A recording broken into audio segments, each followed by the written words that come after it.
dance खत्म किया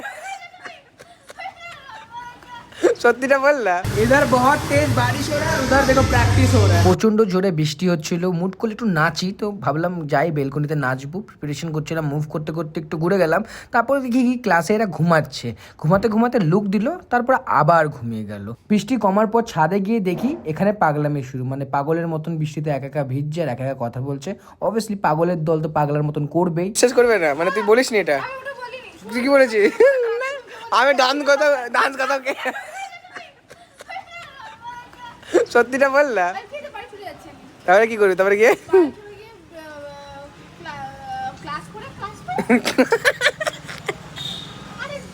আমি ঠিক জানি না তোমরা কথাটা বুঝতে পারলে কিনা বুঝে থাকলে কমেন্ট করো আর হ্যাঁ তারপর আমরা ভাবলাম একটু খেলবো সবার সাথে তো দোল খেলার জন্য আমরা সবাইকে প্রিপারেশন করাচ্ছিলাম যে এমনি করে দোল করবো আর ক্লাসটা পরিষ্কার করবো তো গোপাল ওয়াজ দ্য বকরা আমরা ওকে নিয়ে দোল দুলনি খেলছিলাম